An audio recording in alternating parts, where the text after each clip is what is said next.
Okay, the main thing was, I suppose, going back to what I was asking before about where it originated from.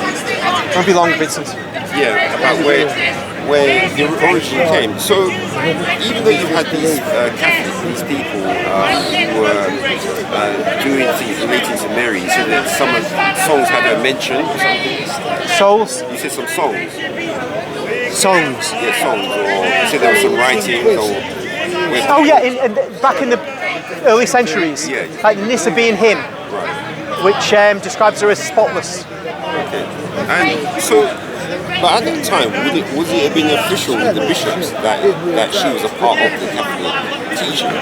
Oh, you know, before we get to Constantine, there's not the writings that we would like to have today. So we can't know, because a lot of stuff was destroyed. You might only get one copy of something.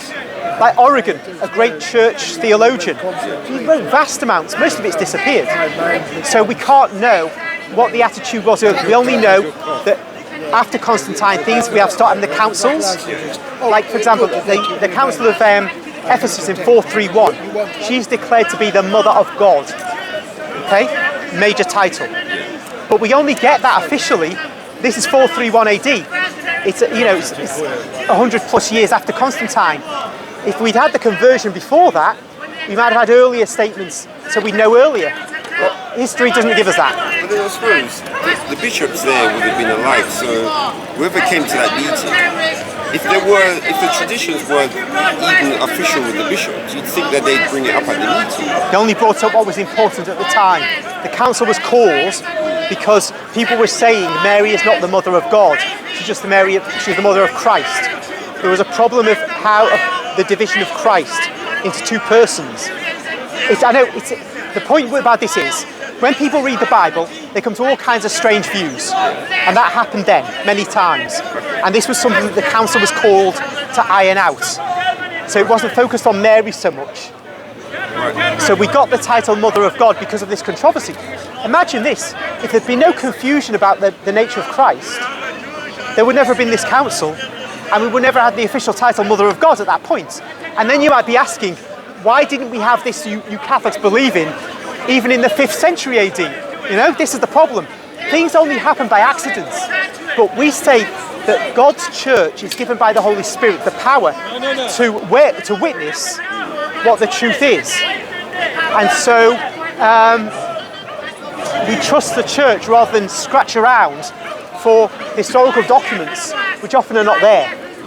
If we just rely on historical documents, we might even get rid of some of the books of the Bible. If you want to go down an historical route, that's what you'll end doing, because you can't affirm all these are authentic by just an historical investigation. But you believe that the Holy Spirit has guaranteed this. And we say, yes, that's right, through the church. He's done that, and he's guaranteed a lot other things as well. Right, so you said about, they said she was the Mother of God in that council, was it 431? Yeah. Ephesus. So, alright, so they made that statement. Was there anything attached to that, or was it just the statement that they affirmed that? Oh, there's a whole lot of documents about that, but I can't remember. Alright, but did the having Mary, statues of Mary, did it come about? I suppose that wasn't connected with it. That was connected. That was not that. You see, for example, I mentioned earlier the Second Council of Nicaea in 787 AD, much later. Yeah. That only happened because they were starting to smash statues and holy and sacred images in the East. So, if that hadn't happened, we wouldn't have had the Second Council of Nicaea. So we wouldn't have gone even longer before an official statement came up. But the Christians in the West and the East were venerating images, paintings and statues way back. That's why the Second Council of Nicaea reached the clear conclusion that holy images are to be venerated. When it makes a conclusion, that means that it's been a long tradition. We just can't always say when the tradition begins. But they, when it comes to the tradition, what you're saying is that the only documents we have is just what happened at the council.